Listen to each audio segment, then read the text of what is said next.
Welcome to Postgame Podcast. I'm your host, June. And before we get started, I want to apologize for my non-working camera. It was working when it first started. So it's not working now, but we are here, and I want to apologize for the late start. We're going to blame it on Pay since he's not here to defend himself. So we'll just blame it on Pay. But today is the Central Division Showdown. We're going to talk a little bit about free agents. We're going to talk about a little bit of everything. We'll talk about, how our teams fared with the free agency, what's going on with in the latest and the greatest all around the NBA. And we'll go around the room right now, and I'll let the people on the panel introduce themselves. We'll start with Ricky Slade, and then Tate, you can go last. Yeah, sorry, June. You good? Ricky Suede, Sports Life and Hip Hop. Frustrated Chicago. I'm about to butcher it. You might want to edit that. I'm about to butcher. Video team, dump that. We're gonna. Yeah. They won't hear it on the live feed. Except for we live. we got special. Ricky Sway, which is from the Frustrated Chicago sports fan, in addition to Sports Life and Hip Hop. Appreciate it. Thank you. I was flustered. I was looking at my phone and stuff, man. Sorry about that. Appreciate it. Thanks for the assist. Don't everybody get an introduction. Said you important. You that important. Hey, man, June, thanks for having me, man. I'm your boy Tate, coming at you from the That's Why the Cavalier podcast on Fans First Sports Network. Also do some football stuff over there on Fans First Sports Network and the Know It Alls podcast. Check that out. Go to the Know It Alls YouTube channel. Check us out. Lots of good content. Lots of stuff about sports we talk about. Have different guests. We get into some cultural stuff too. Stuff for the culture. Doing it for the culture. So check us out. But again, I'm here representing tonight on the NBA show. That's Rather Cavalier. I don't know why June made me go last when my team is first in the division. That's for the best. Say the best for last. Oh, okay. Oh, that makes sense. I'm the headliner. Rick, you ain't as important as we thought. Well, keep in mind, I haven't introduced our channel self. You're the host. You gotta let everybody in, right? Yeah, for sure. Well, first off, for my audience that's watching, please pay attention to these guys on the panel. They have some very, very good material, very good media content. Please subscribe to their channels. Pay attention to what they're doing. Ricky Sway does a lot of stuff. Like I said, it's sports, life, and hip hop. So he's the host with the most. He does a lot of things: car shows, basketball and buns. You name it.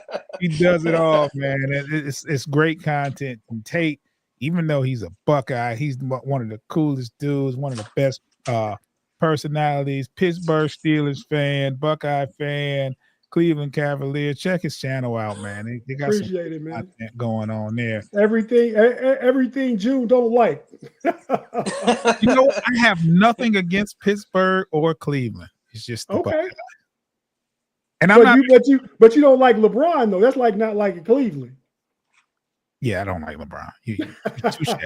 Touche. And you can check our stuff out at Bleachers and Speakers on YouTube and anywhere you can listen to a podcast.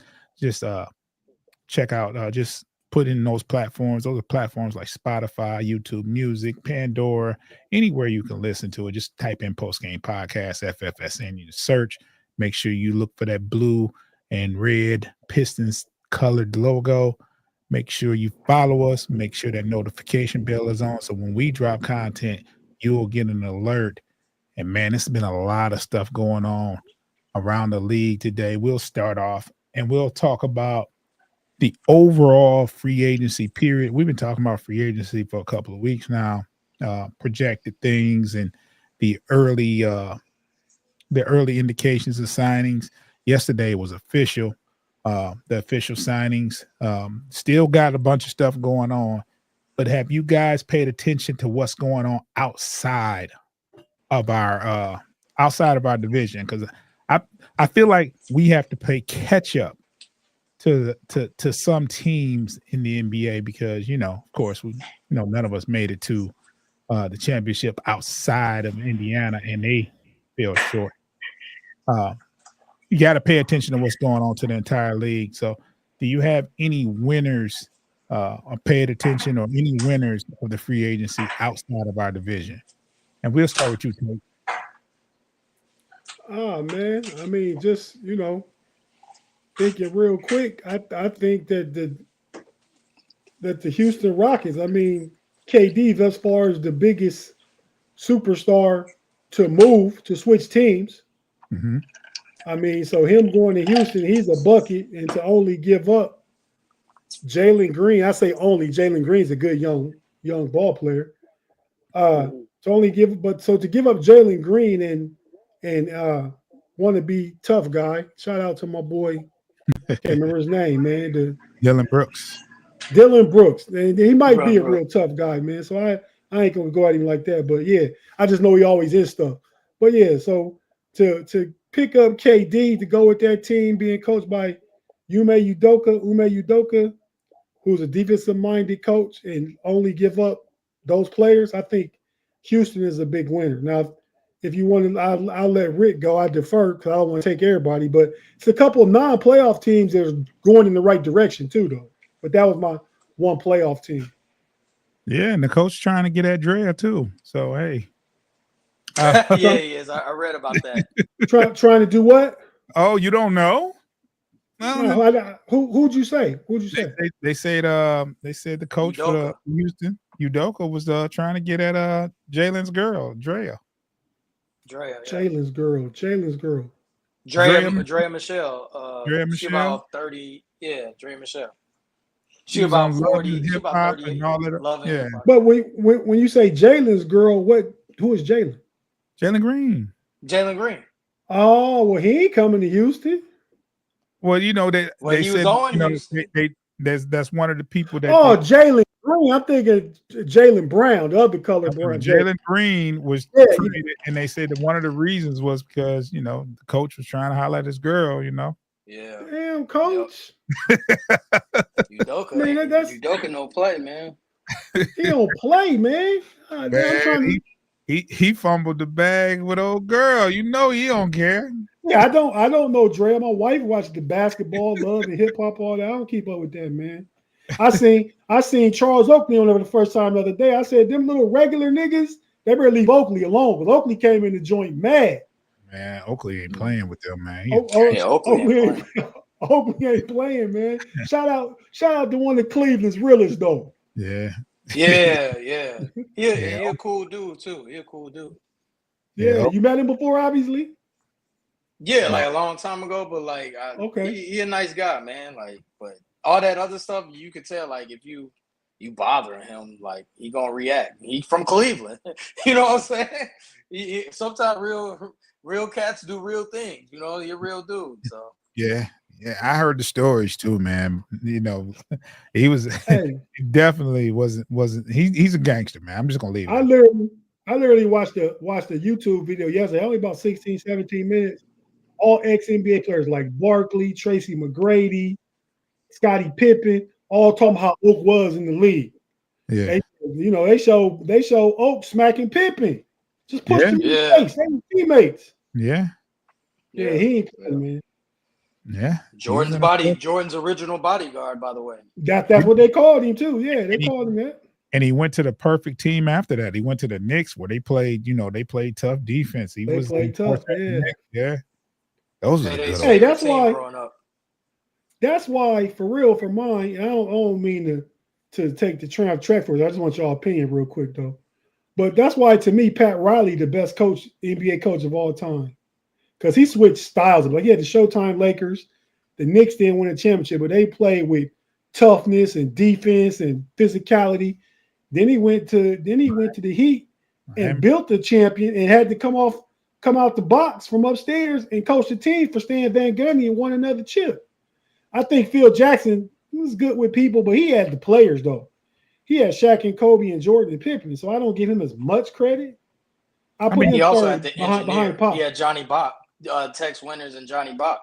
Well, people will have that same sentiment for Pat Riley because he had some he had 5 All-Stars at one point at the Lakers, and then. But what of those All-Stars? Well, I guess you could say Kareem was past his prime. But I guess you could say that Magic and Kareem was 2 of the tops all the time. Magic, too. Kareem, Worthy. Worthy might be top 30.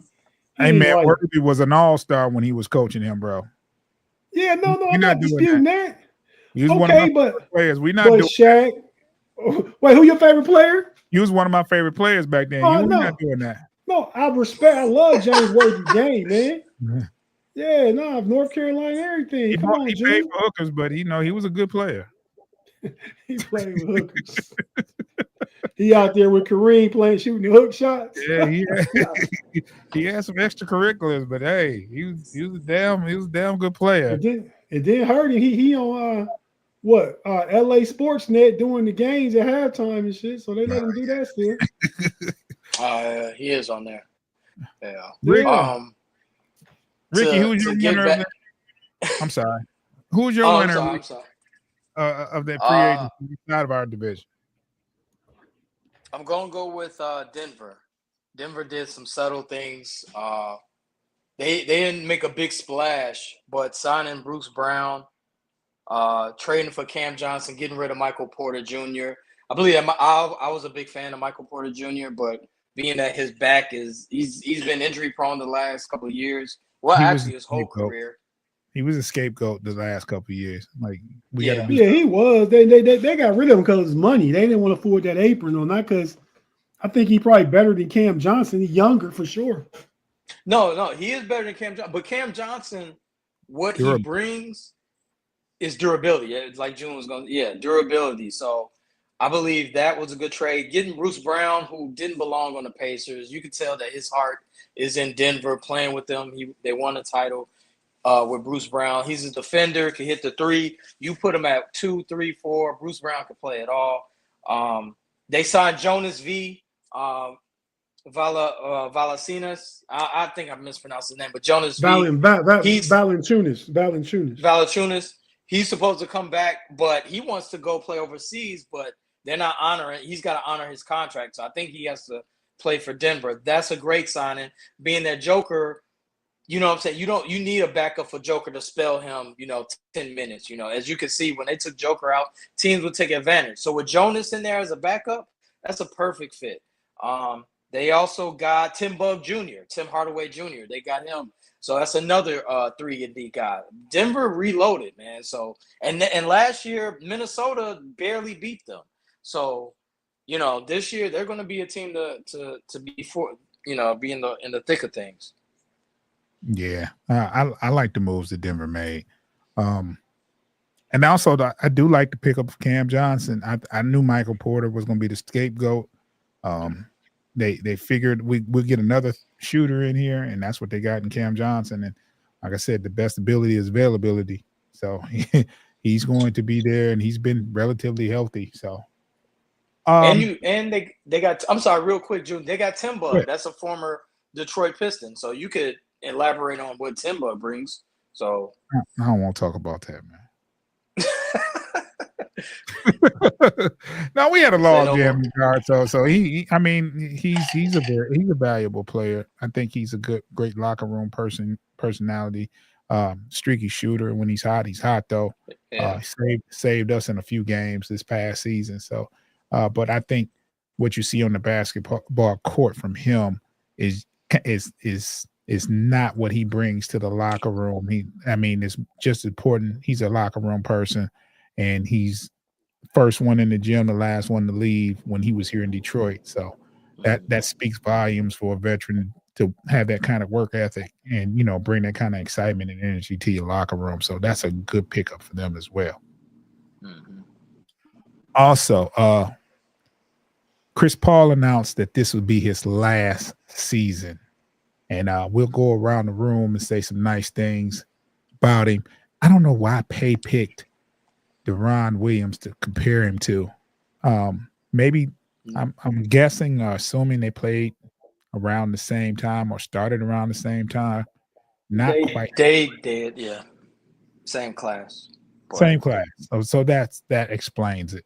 But it was pretty simple decision on who's the better of the two. But we'll go around the room and we'll say some things about Chris Paul.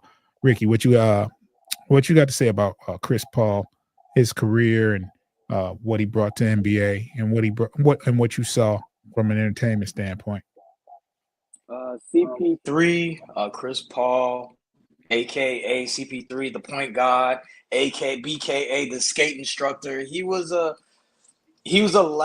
probably a last dying breed of under 6 foot guards that can control the game. You can argue you can argue that he's a top 3-point guard of all time. Great assist to turnover ratio. Could score in the beginning of his career. He was a point guard, but he's a point guard that could score. So if he can run your offense, but if you need him to score, he'll score. This is in the beginning of his career. Mid-range was unbelievable. Like, his mid-range is crazy. Probably one of the best in his era. He was a pit bull on defense. He was a nuisance on defense. A lot of guys didn't like him because he was such a pest, and he was kind of a get in your face type of leader. Overall, like that, CP3 also was a 20-10 guy. Did it twice. He led the league. He's an All-NBA, I think 6 times. Hold on.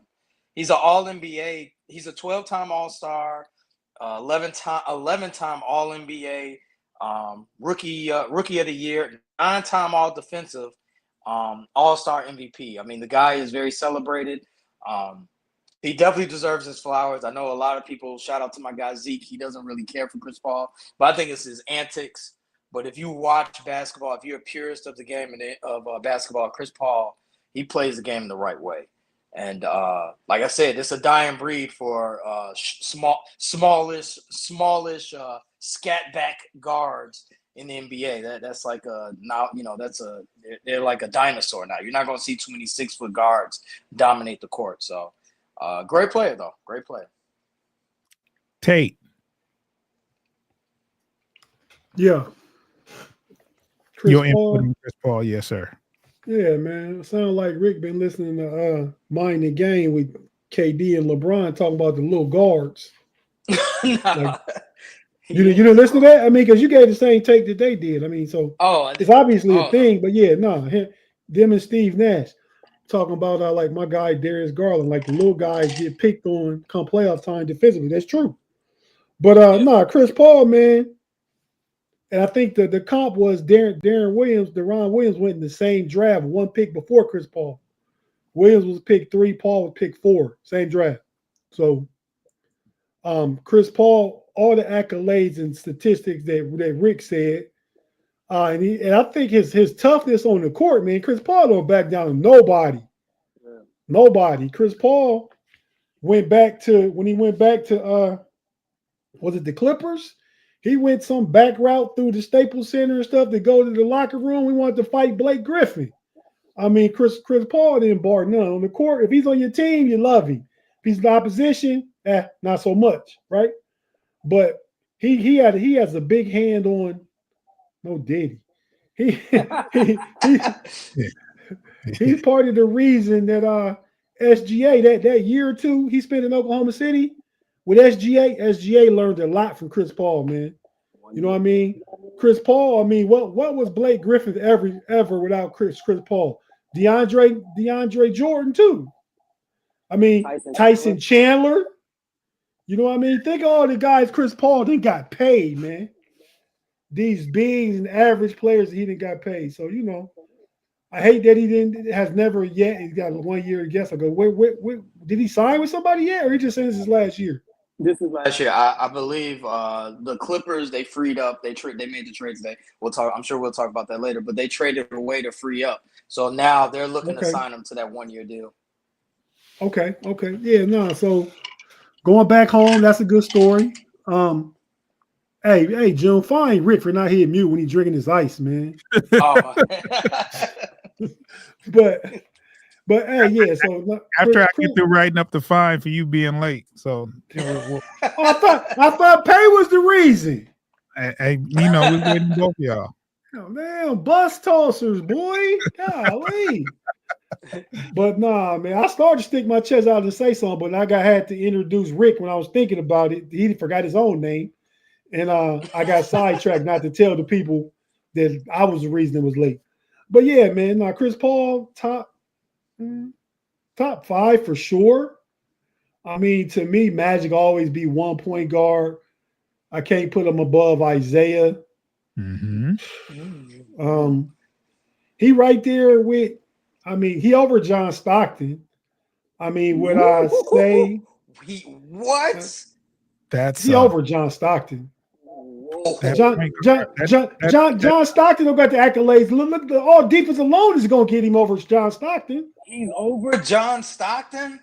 Over John Stockton. Wow. Yeah, as a player. I'd say 3, depending on how you want, where you want to put Steph at on that point guard, shooting guard. I mean, you know. But so he's right there. Magic, Isaiah, Chris Paul, Jason Kidd, maybe. No Nash? No, hell no. Come on, man. You gotta be able to play. You gotta be able to do it on both ways, man. No Diddy again, but you gotta be able to play offense and defense. Can I read John Stockton? What he got? 10-time All-Star, 9-time assist champ, 2-time steal champ, 11-time All-NBA, 5-time. Hold on, slow down. How many time All-Star? 10. Chris Paul got 12. Keep going. 12. 9-time assist champ. Chris Paul was 5-time assist leader. Okay. That's all Stockton did. 2-time steal champ. 2-time steal champ. Okay, Chris Paul got 6-time steal leader. 6. Wow. 11-time All-NBA. Chris Paul got 11 All-NBAs too. 5-time All-Defensive. Dang, I think Chris Paul got him on that. Chris Paul got 7-time All-Defensive. Yeah, you got to sit down, Johnny. But he will never. Chris Paul not gonna beat him in assists. Though. Assists and yeah, he ain't gonna catch him on assists. Dude, Stockton averaged for his career 10.5 assists a game. What's Chris Paul average? Let me look real quick while we talk about it. 9 point something. Yeah, it's got to be 9. If it ain't 10, it's 9 for sure. Hey, you said Stockton was what again? 10.5. 10.5. Chris Paul is. Where does this per game at? Here. Come on, Tate. Basketball Reference. 9.2, man. 9.2, man. It is 9.2. Okay. I do. I got a question for y'all. Who scored more total points? It was definitely Chris Paul. Chris Paul for sure. I'm not even gonna look at that. I already know. Yeah, Chris Paul was more of a scorer than Stockton. Okay. So to me, Chris Paul is better than Stockton. What was your question? It's not egregious. You looking at it's not egregious. Yeah, what was your question, Ricky? My question was that Rockets team that went against the Warriors that went like 2 for 35 in Game 7, and I think Chris Paul had a hammy. You think they could have beat the Warriors? They would have beat the Warriors. Yeah. Oh, okay. They would have beat the Warriors. Because Game 6, it was Game 6 or Game 7. Paul had the hamstring. Which one was it? I think he got hurt in Game 6, but they won, and then it was a Game 7. He couldn't play. He couldn't play. Okay. That happened a lot in the playoffs for him. Yeah, it did. Yeah, every time it was a good championship series, he would be down with an injury. So and Chris, I'm sorry, I just want to say real quick. And Chris Paul, we talked about the dudes he made, right? Mm-hmm. We talked about the guys that he made careers for. Yeah. Who caught all John Stockton's assists? The 3rd leading scorer of all time? That don't count. I'm saying it counts. He's playing with greatness. Chris Paul getting the rock to Tyson Chandler, to DeAndre Jordan. John Stockton didn't make Thurl Bailey good. He didn't make Jeff Malone good.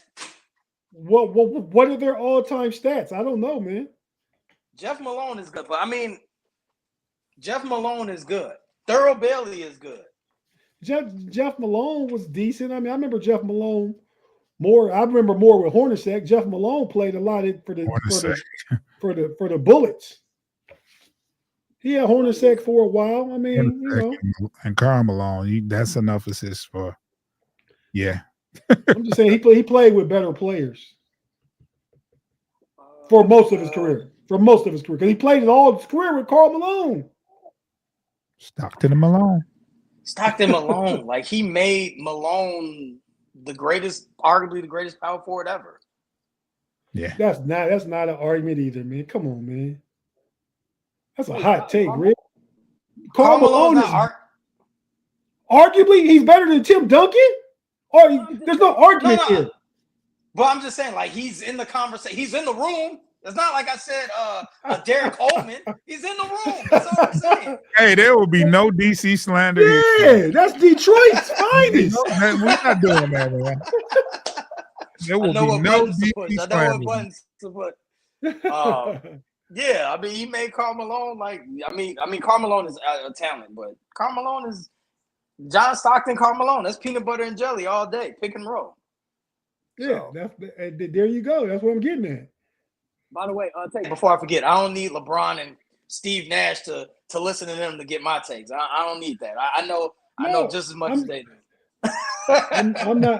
I'm not disputing. I'm just saying you said the same thing they were talking about. So obviously, I said it's a thing. Everybody's starting to pick up on it. Yeah, Pay has something to say about all that. Yeah, that's enough out of you, Pay. The Utah. Yeah, man. The Utah Chester reference. you know what Chester rhymes with? Yeah, well, we're gonna leave that one alone. Yeah, we're gonna leave that one. We'll just display the visual, and that we'll leave it at that. Pay's trying to get us fired. FCC violation, all that. We're not gonna tamper. Hey, sorry, June, for the Derek Coleman slander. My bad, man. Derek Coleman was nice. You could have used any other power. You could have used power forwards, man. You had to. You could have said Chris Webber. Hey, man, whoa! Now you are tripping, man. Hold on, man. I'm out. Yeah, I did. I got it, June. I got it. Not over my head. It's a lot of other power forwards y'all can use in this example. Now, is he better than Kevin Garnett? Malone? Karl Malone, not on my list, just as a scorer. I'm just saying, all around power forward. I mean, man, that's a good one, man. These are great debates. If you want to talk top five, even when Ricky said he was arguably top three, I'm like, whoa, that's saying a lot because a lot of bad. I mean, you can we all know Magic is number one. No one's gonna argue that Magic is number one. Some people someone's gonna say Steph or Zeke, Isaiah Thomas, right? Well, and then they might put Magic and Isaiah. Yeah, I don't know, and y'all can correct me. I don't know where to put Steph. I know he's a point guard. It's like he's under that Iverson type of, like, you don't know where he is. Like, Iverson was a shooting guard, but. And then you're gonna have old school people to say, man, was he better than Oscar Robertson? It's one of those things, man. You got to consider Oscar Robertson. You couldn't dribble and get an assist. If you put the ball on the floor after he passed it to you, it was not an assist. You had to shoot, and he averaged a triple-double for the whole season. So it was very difficult to get that an assist back then. So I caught that, June. Proper language. Yeah. Very difficult, Rick. Did you hear that? So it can be done is what I'm getting at. It can be done. But I'm still part of the pause compliance. So All right, we'll take a quick break, and then on the other side, we'll talk about what's going on in our division as far as free agency and stuff like that, and latest news. We're going to talk about Halliburton. We're going to talk about Beasley. But yeah. Let's take a quick break, and we'll get back. If you're watching, give us about 20 seconds. If you're listening, you're going to hear some wonderful ads.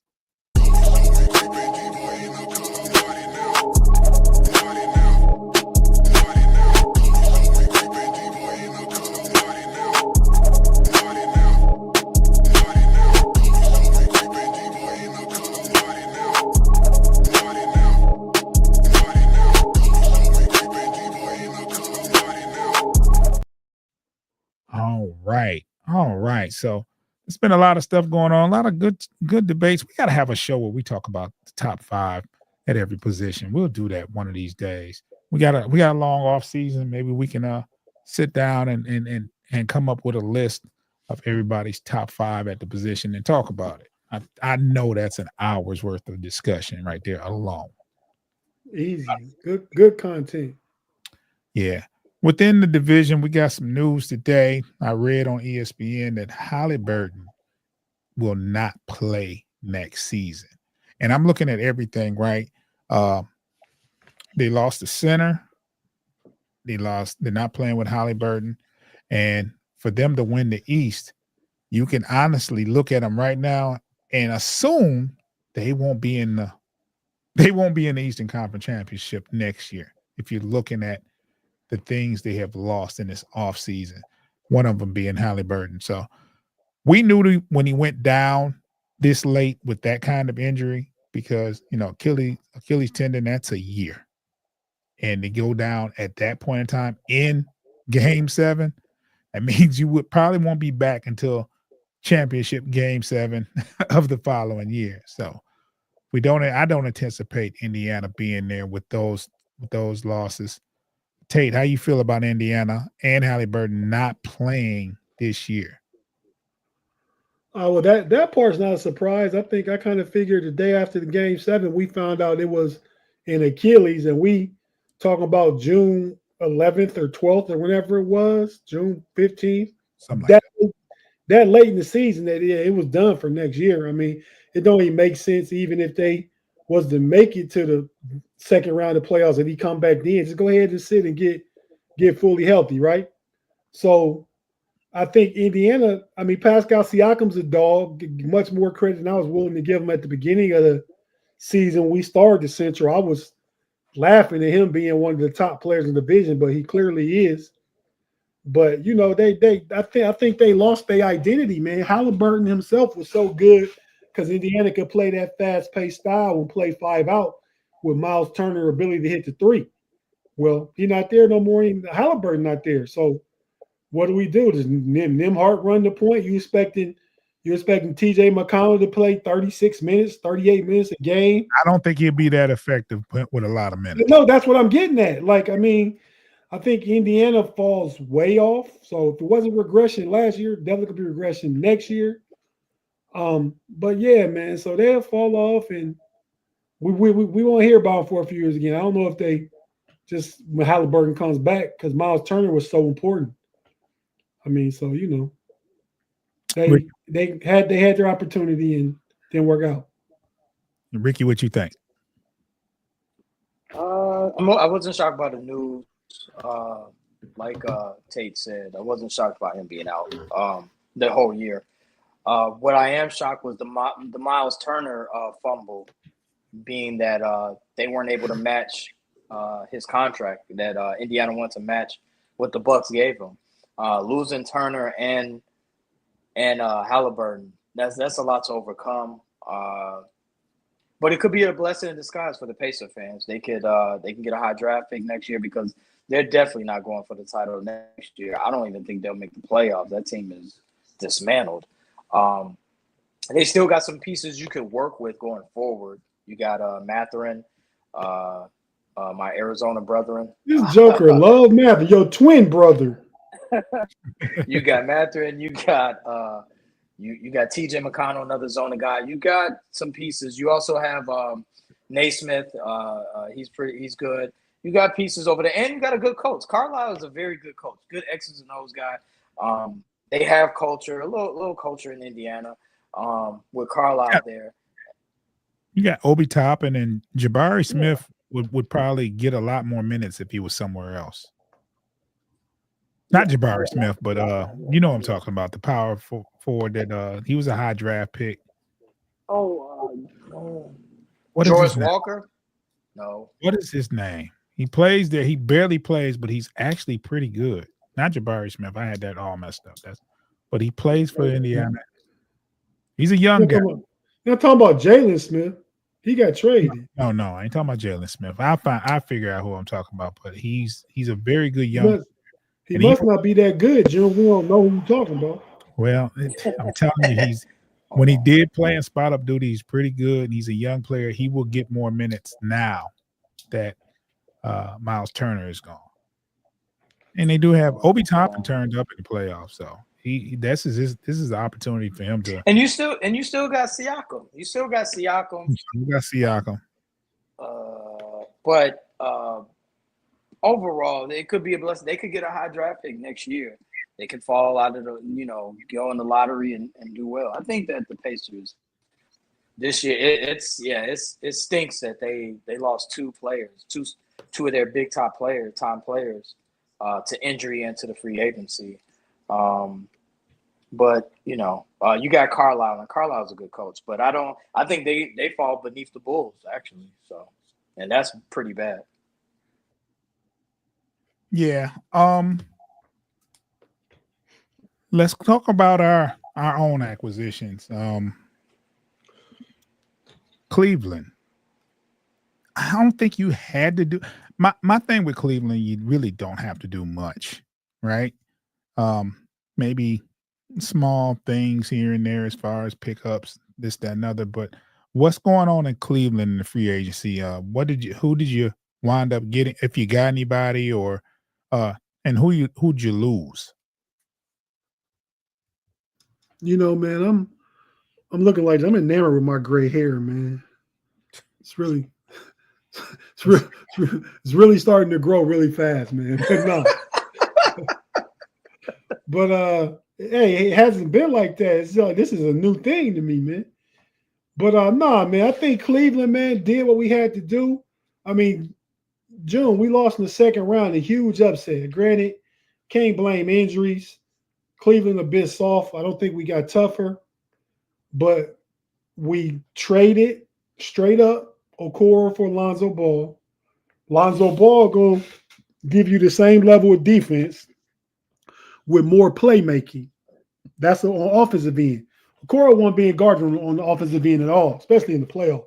So that makes us better. You got a larger guard that can help in the backcourt, whether he plays with Donovan Mitchell or Darius Garland.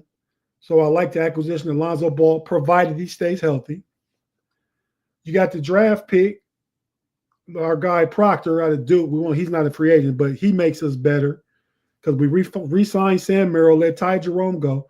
And I don't understand why a lot of Cleveland fans are upset with the not re-signing Ty Jerome.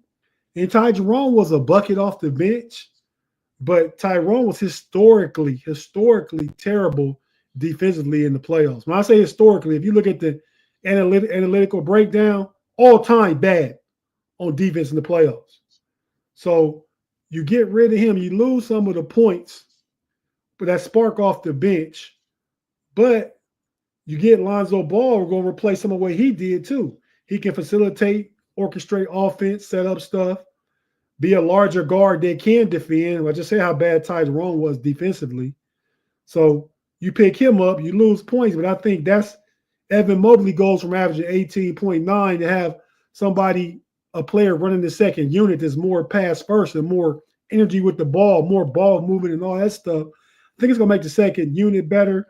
They retain Sam Merrill in free agency, pay him more than Ty Jerome got paid. And that's that movement shooter the defense has to honor and respect. DeAndre Hunter has a full offseason. I think he'll go into the starting lineup. So that's Merle, Lonzo Ball, and Max Strus coming off the bench, along with the acquisition of Larry Nance Jr., who's improved his three-point shooting in 30 games last year. He shot 42% from three. He's worked on that since he left Cleveland in 2021. He's developed a three-point shot now who can fill in, who can play with Allen at power forward if Allen's in, and can play center for Allen when Evan Mobley's in at power forward. But yeah, I like the move. I don't think Cleveland's done. It's a lot of talk about the boy King potentially returning to the land this week. A lot of stuff talk about that. I don't know if I'm Cleveland, I got to look into it. I mean, they'd have to give up a lot. They'd have to give up probably Allen, Garland, and either Hunter or Strus. But say I gave up Strus along with Allen and Garland. Then my starting lineup is Mobley, LeBron, DeAndre Hunter, Donovan Mitchell, Lonzo Ball, with Larry Nance coming off the bench, with who else will come off the bench? Sam Merrill coming off the bench. I mean, so I like what Cleveland's done thus far. I don't know if they're done. LeBron coming back home, returning back home, might be a pipe dream. No Diddy, damn. But yeah, man. So I think they improve. I think you're gonna get more production out of Jalen Tyson this year. I like Craig Porter Jr. And they're just going to they needed more players that you can't play off the court. Ty Jerome got to play off the court. Okoro got to play off the court. Whether it's because of offense or defense, they got played off the court. You couldn't use them. Dean Wade is not a true backup big. He's like a tweener, 3-4. Now you got Larry Nance. You got the two, Allen and Mobley. So I like what Cleveland has done. Rick, what's going on in Bulls?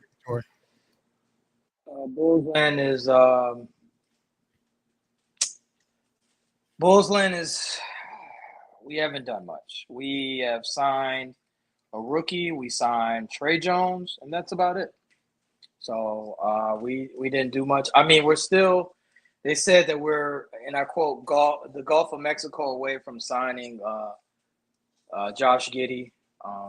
They still don't trying to figure out what they're going to do with Kobe White because, in my opinion, you can't pay Kobe White, Josh Giddey, that type of money and be in the play-in game. That's not smart money-wise.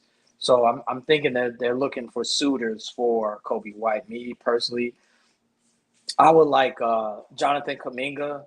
If we could do a swap for Kobe White, I would take Jonathan Kuminga off their hands. And they can have Kobe White, the Warriors. Kuminga's much younger. Hasn't got the green light.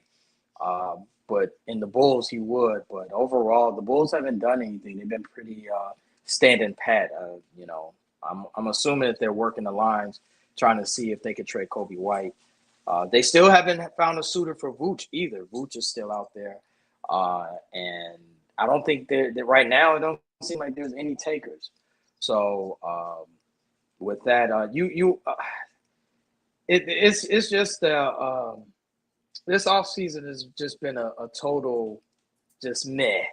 You know what I'm saying? Like it's just been totally meh. Like it's very, very just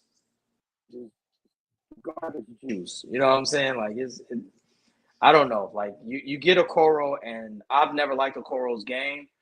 Tate even said that earlier. If you listen to our podcast in previous months over the year, you'll hear him say Okoro is not all that. But Okoro is I didn't see the point of it. Okoro we didn't need, and we didn't even get any draft capital. So I know you didn't ask for a grade, June. I would give this free agency class thus far a D-. Like it's pretty bad in Bulls land, and we have nothing to look forward to as far as Josh Giddey and Kobe White. That's nothing to be smiling about. You know what I'm saying? So, I mean, what I think, and I might be going on a deep end, but I think we need to show the owners that we don't support this team because they're happy with mediocrity. They're happy with 40 and 42 records, and playing games and losing to the Heat and not being able to play in the playoffs. They don't want to be a top 6 seed. Long as the gates are turning, like they getting money in the merchandise. So overall, this offseason, this free agency signing has been pretty bad. It's less. My expectations have dwindled. I thought that we were going to do something, but we haven't. Yeah, have you heard anything? What we're hearing over here? Anything about Bougie Man trading for Isaiah Stewart? You've heard that. And it's another straight up deal. You don't get any draft capital. It's just a straight up deal. And you don't get second round pick. You don't get a first. Like, dude, all these trades are just straight up for a player. And if you look at the NBA landscape, everyone is getting draft capital. Everybody. But the Bulls, they don't seem to want draft capital. And I don't understand that. It baffles me. Yeah, I mean, and then on the flip side, if you look at it, though, the draft really hasn't produced a lot of talent as of late. You know, it's top heavy first couple picks and then it's so, but the way of the world is draft capital. They've been the teams have generally been trading for future draft picks and stuff like that. So, not so much player for player. That's crazy. Very crazy. And it's been like 6 trades they've done has been player for player. No draft capital involved. Well, it happened with no capital with Levine, no capital with DeRozan, no capital with Lonzo Ball. You see a trend. I mean, are they trade? Well, I know with the core, are they trading for expiring contracts? Like, is there a strategy to it? It looks like they think they still have a chance. That's what it looked like they're trading. Like they still like they're like a 1 or 2 players away from ascending into the top 6, and that's not the case. Okay. That's not the case at all. Well, speaking for the Pistons, we had one pickup as far as a free agent, and that was Karis LeVert. We talked about that last week. We also traded for Duncan Robinson, but I want to transition to the next thing. Like, who was your greatest misses and your disappointments? And I'll start with our team because I think the biggest disappointment is the Malik Beasley situation.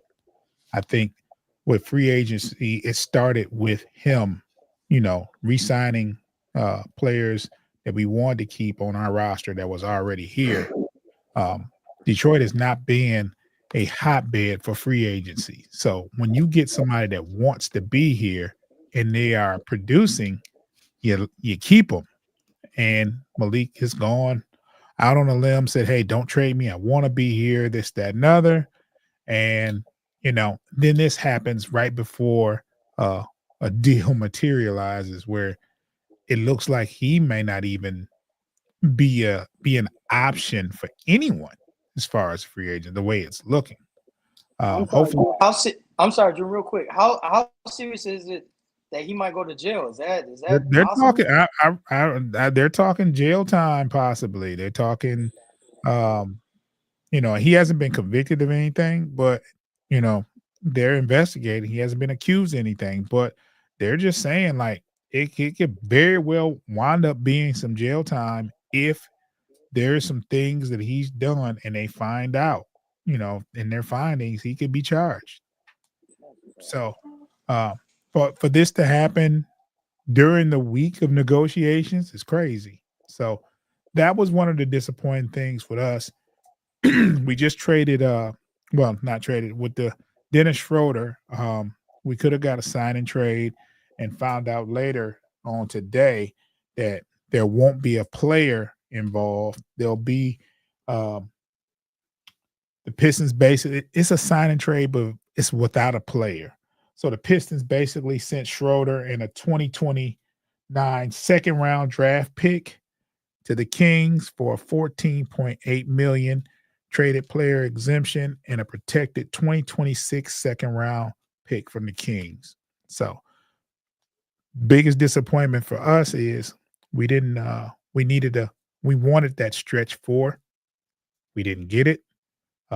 They were pretty much taken off the board pretty fast, the ones we had in mind. Let me ask you this, Joe. You sound like you want to stretch 4, right? Yes, sir. So with the trade that happened today, man, Kevin Love got sent to Utah. He's saying some things. He could potentially be bought out. Would you be any interest in him on a veteran minimum contract? He has experience with JB Bickerstaff and stuff like that. What would that be a possibility? Is that an improvement at the option of the position, even off the bench? At this point in time, I can't be too good to say no. Like I mean, no knock to Tobias Harris, but he's not what we need long term. I'm talking about when I say long term, I mean like over the season. He's going to have some good games, but he's not that consistent power forward that we want. And mind you, he's 6'6". So I think Tobias Harris is better served off the bench, and we need a bona fide starter stretch four. So at this point, without getting it, I wouldn't say no to Kevin Love. I wouldn't. I don't know how much gas he has in the tank, but I'm pretty sure like if you throw him on the lineup, he's probably going to be your second best power forward on the team. Ooh. If you look at the makeup. Kevin Love would be your second best. Tell me who the power forwards are on the Pistons. Tobias Harris, and then who? I'll wait. And Kevin Love right now is a better rebounder than Tobias Harris. Yeah, Even at this point, like Kevin Love is old. Like he's on his last leg. Yeah, can you tell me a power forward on the Pistons team? Stewart is your backup center. You might be right. He definitely create more gravity for Cade and Jay and Ivy to go in the lane. He gonna make one of the 4 or 5 positions come out and guard him. I had to tell about how I said that too. You know who they say our backup power forwards is? It's Oscar Thompson and Ron Holland. They're small forwards by nature. Yeah, they're not power for them. Y'all got rid of Paul Reed? No, he's there. He back up 4 and 5 though. He's a backup 5. Paul Reed is a 4 or 5, right?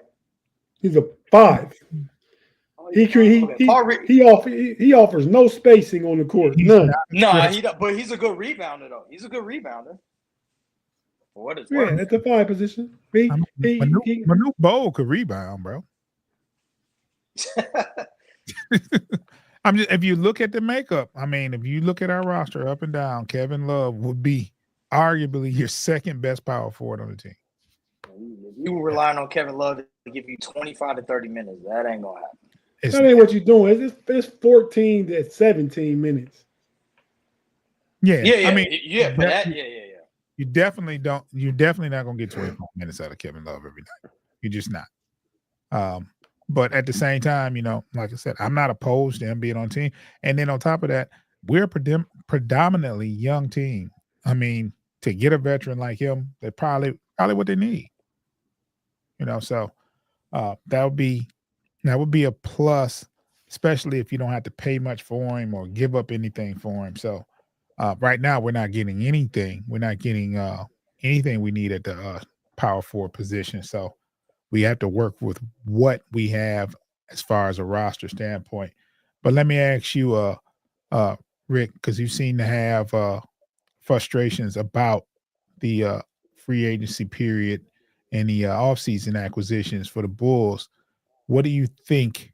What are some players you wish they had went after, the Bulls had went after, that they just didn't go after? I mentioned one of them was Jonathan Kuminga, but the gem of it, one of the gems I really wanted, and he was there for the taking. I'm pretty sure if you would have offered him something, is Cam Whitmore. I'm a big fan. He was on the Rockets. He was buried on that bench. Huh? I'm a big fan of Cam Whitmore. He went to the Wizards for 2 Wizards. Yeah, dude. He is. Man, I like his game. I've seen him a couple of times and I saw him in college and I saw him in summer league. I like that dude game. It was just he was buried on Houston. They had a bunch of wings and stuff. But I really wanted Cam Whitmore. I think Cam Whitmore gonna be nice. And it only took 2 second-round picks. And I'm hearing that he wanted to be shopped to DC. He from the DC area, but I could believe like anybody's tradable. And if you had a first-round pick or you had some undisclosed cash and a first-round pick, you could have had Cam Whitmore. I would have swung for that. Like Cam Whitmore is nice to me, so I definitely wanted him. I wanted Jonathan Kuminga. I think Kuminga's another guy. If you put the ball in his hand, is that a Paul? That might be Paul's worthy. You put the ball in his hand, you know what I'm saying? Yeah, that's Paul. If you give him give him the keys to the whip, you know what I'm saying, he gonna drive it. So I think Kuminga would be nice. I think he could be a 25, 7, and 3 guy. You know what I'm saying? With the minutes and the shot selection. Would you take Kuminga over Kobe White? Yes. But I'm taking Kuminga. He's younger, and regardless of what Pay says, and I know he's a big fan. Dude, Kobe White is tapped out. Like that what you see is what you get. Like that is the best you're gonna see in Kobe White. I think Kobe White has reached his apex, and that's it. Kuminga, you haven't seen it. He's got the athleticism, he's got the size. He could be a 2, 3, 4, and 4 in certain situations. How tall is Kuminga's about 6'8", 6. He's about 6'8", 6'9". Yeah, he can play some 4.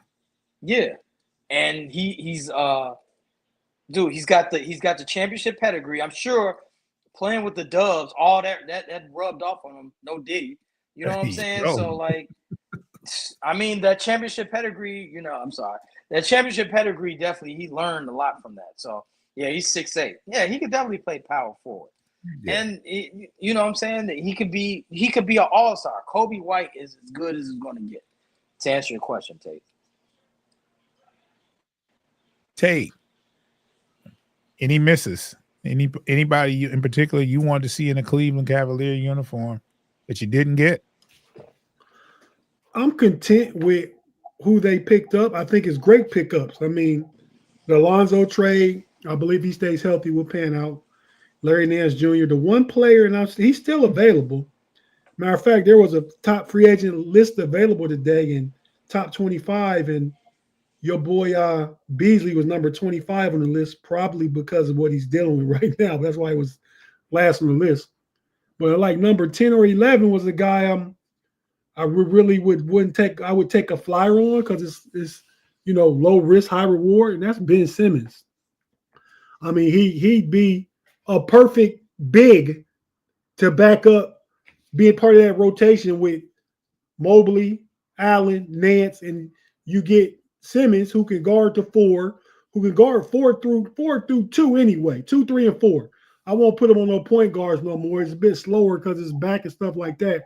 But he's another high basketball IQ guy. If you put him in at the 5, he can get rebounds, push the balls what Kenny Atkins wants to do, kick it out to shooters and everything else. So he's still available.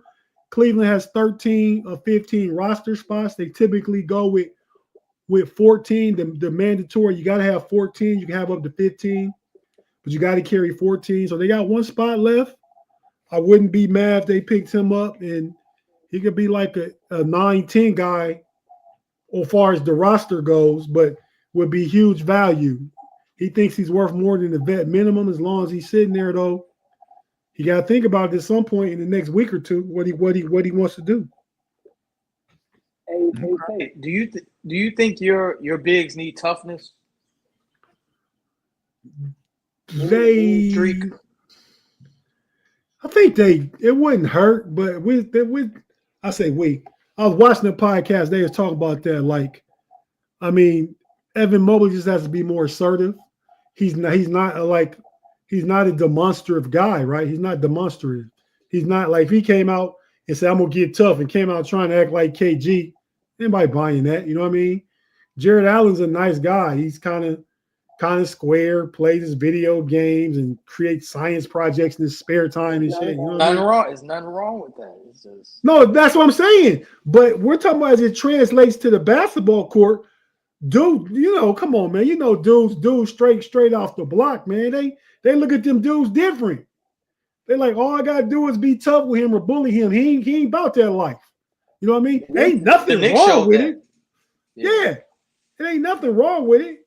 I mean, but come on, man. But I think Larry Nance Jr. don't bring all that rah-rah, but he's a veteran who knows. Max Strus probably the toughest dude on our team for real. Larry Nance. I do like him a lot. I'm not saying he's not a tough guy, but he's a veteran. His dad played in the league. He's in rafters, jerseys up in the rafters in Cleveland. I mean, I'm old enough to remember Larry Nance Sr., the first slam dunk contest winner. Come on, man. You didn't even know that, Rick. I gave you a nugget right there. I know about Larry. I knew about Larry Dance in the dunk. First slam dunk contest winner. You knew that? Yeah, I know about Terrence Stansberry. I know about that, man. The one-legged. Yeah. The Statue of Liberty with the spin. Stansberry was 84. I remember that. Indiana Pacers. I think that's where the All-Star game was at that year. That was the year before Spud Webb. I'm a historian, man. I am too. I come with it. No Diddy. So I'm just asking about Larry Dance because you are a big fan of Larry Dance Jr. And Larry Dance is a 9-10 guy. Like he's solid. But for 16 minutes he gonna play. That's gonna be big. We couldn't play Tristan Thompson at all. Now we about Tristan Thompson. He's tough. If anything, he's a tough guy. He gives you toughness. But he gets played off the court, man. If Tristan Thompson wouldn't even be back to be a Haslam dude no more. He done.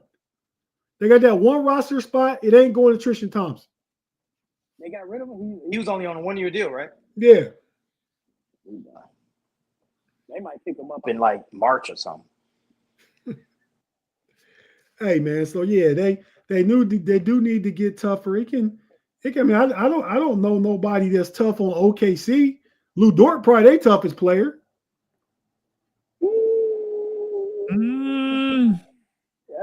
Hartenstein is tough. He tough. I mean, he a big man. Hartenstein he not tough like that. Like tough. We talking about tough. We ain't talking about he plays physical and all that stuff like that. Because I'm talking about just like a tough guy, a enforcer kind of guy. Them roles not as necessary in the NBA today. Okay, 2 years ago when y'all went against the Knicks, it was some Josh Hart was bullying y'all, and Josh Hart like 6'3". Josh Hart was. Yeah, I'm only saying that because hey man, if I can't win a chip, maybe I can give y'all the Cleveland people some pointers of what they need, and from the outside because you so close, you in it, you POV, you know what I'm saying. But from my POV, y'all need toughness. Y'all need. Yeah, no, that's the thing in the Cleveland sports media. Everybody knows that. Oh, okay. But you can't just like you didn't just invent the wheel with that tape. I mean, no. Everybody knows that, but it has to manifest itself. It can't just be acquired. You can't just go pick up a tough guy that's going to be a baller, that's going to not get played off the court and all that kind of stuff. You know what I mean? Yeah, it's more so it's got to be a culture. It's just not you just don't pick up a player and get tough. It's got to be embraced, and it starts more mental than anything. So, and everybody has to buy into it. So, well, like Ty Jerome Roan dribbling off his leg. Yeah. Oh wow! Here we go. Here we go. I mean, I don't disagree, but that's why he out of there. He out of there. Okoro out of there. I wanted Okoro like Okoro. Why can't you at least be Lou Dort? Why can't you be Lou Dort? You know what I mean? It's not in him. Now it's your problem. Yeah. So I guess we've gone over an hour. I didn't think we'd make it an hour, but we've gone over an hour. So we'll just conclude now, fellas. If you got any last parting words, we'll go around the room. If you want to shout out where you're at, where people can find you, or if you want to put a bow on, any kind of topic you want to talk about to end the show, go right ahead. We'll start with you, Rick. Yo, this is Ricky Suede, representing Frustrated Chicago Fans Network, also representing Sports Life and Hip Hop. I'm 1/3 of my crew, me, Zeke, and Channel 7. We go around the world. We film stuff. We like June stated earlier. We go to basketball games. We go to Summer League. What do we have in store? We might do Summer League this year. I don't know. We do Summer League. We do car shows. We do porn conventions. You know what I'm saying? We do what else we do? We interview actors, singers. We do it all, man. We just not just one, just sports. You know what I'm saying? Even though that's my forte. But I mean, we do it all. So I also represent Frustrated Sports Chicago Network, where I talk hoops and go back and forth with y'all, banter about my team, the Bulls, and we got more stuff coming this summer. So we got also fantasy football draft is coming up. So we're probably gonna film that, and usually Zeke interviews me as I'm distraught and stressed out about who I should draft and stuff.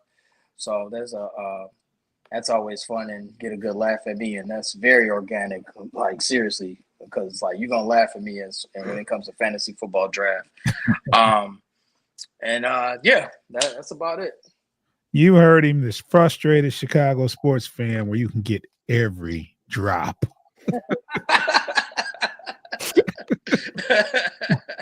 Tate. Yeah, man. Shout out to the frustrated Chicago sports fan, Rick and Sports Life Hip Hop, June and the Bleachers Speaker and the Postgame Podcast, man. But you can find me on the Steel Curtain Network, Pittsburgh Steelers football. We have a show on Wednesday nights called Pump Your Brakes. Myself, the too hot homie, Big G, hot and hot takes. No Diddy, no Pauls. On Wednesday nights, on the Nordahl channel. Before that, the prelude to on the Nordahl channel was the Smash the Gas podcast. All Steelers talk. Pump Your Brakes is all Steelers talk. Well, what we do is get real hyped up on Smash the Gas. Then we got to slow it down on Pump Your Brakes. So that shows go back to back. On Friday nights, check us out on the homies. You got myself, the homie Pay, representing the frustrated Chicago sports fan. But on this show, it's AFC North show, representing the Baltimore Ravens. We've had a good laugh at that before. Pay got a couple teams. Yeah. But yeah, we talk AFC North football, probably one of the toughest divisions in football. And then on Sundays, the Know It All podcast, man, we do an assortment of things, mostly sports, but we've had professionals on there before. We just had an interview with Todd Brooks, running back Cincinnati Bengals. We've had Nike track coach Dennis Mitchell on the podcast. We've had Ray Jackson from the Fab Five on the podcast. Anthony Floyd, Tyler Guyton, Dallas Cowboys. Anthony Floyd played with Tony Dungy and the Indianapolis Colts. We've had a lot of different guests, college players. KJ Adams plays for Kansas. A lot of good guests. Check us out. We get into our top rappers all the time, top actors all the time. We talk about a plethora of things. So that's on Sundays at 6 p.m. Eastern. The Know It Alls podcast. Check out the Know It Alls channel. And you check it out. You watch it, you'll like it, and you'll be back for more. So, just check us out in the beginning as we warm up and get lathered up in this thing and give you some good content. Hey, June, I was gonna say my bad. My lather streak was over with, man. Until they brought it up, man. It was over. I had like a 12-show streak of saying the word lather and got it one day each show. Yeah, you was on a good streak leaving that out. That was oh man.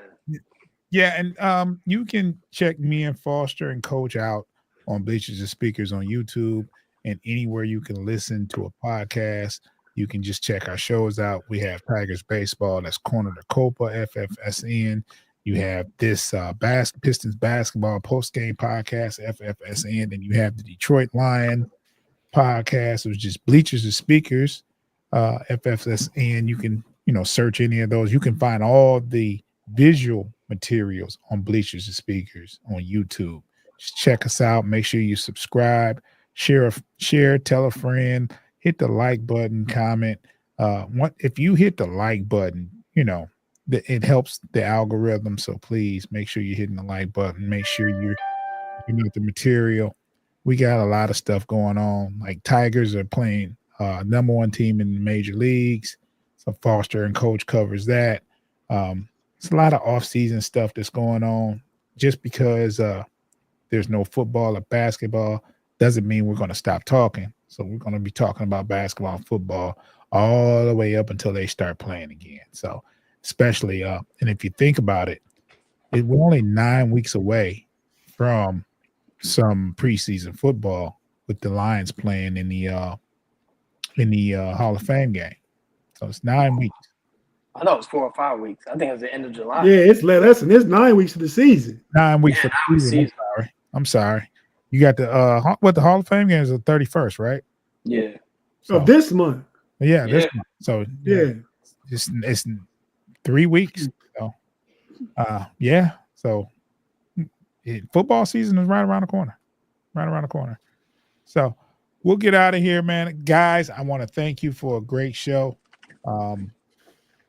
Once again, we'll be back next week. And Tate, if you ever want to invite me to the show on Friday, I'm not doing anything on Friday nights. I'll get on the panel. I know I'm not AFC North and may not be the material that you seek in an AFC Northern type of guy, but I can definitely talk about football regardless. Hey, yeah, if you can talk football, you talk our language. You might have to talk about the AFC North teams, and we'll let you talk about your Lions and get a plug in and all that stuff, man. Because we got a couple Lions fans that check us out too. I'm pretty sure, but yeah, definitely we'll have you on, man. Yeah, I mean, as a young pup, I was a Pittsburgh Steelers fan as a kid. I was a Terry Bradshaw fan. So when the changeover happened? When I moved to Michigan.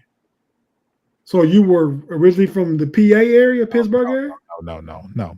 Just my my father was a Pittsburgh Steelers fan. Yeah, my dad was too, which to this day, I'm still a Steelers fan. So I got a whole bunch of family. I'm from Youngstown, right between Pittsburgh and Cleveland. And my dad was a Steelers fan. I don't know. He could have been a front runner, right? It might not even been his real team. They might have been winning Super Bowls and all that stuff, and he jumped on the bandwagon. But because that's when I was a young guy, that was my team, and I stuck with him. Because I got a lot of fans that are Browns fans. So yeah, I was Terry Bradshaw, John Starworth, and Franco. What's his name? Lynn Swan fan. So yeah, Lynn Swan and Rod Woodson, my two all-time favorite. Franco Harris. Okay. Jack Lambert. I can talk about the Steelers. Yeah, you can name a lot of Hall of Famers. Yeah. Mean Joe Green. Yeah. They still name Hall of Famers, Rick. Yeah. they were that steel curtain was an awesome bunch. Yeah, no doubt. I don't know how they play. I don't know, and I know we're wrapping up. I'll talk to y'all backstage. My bad.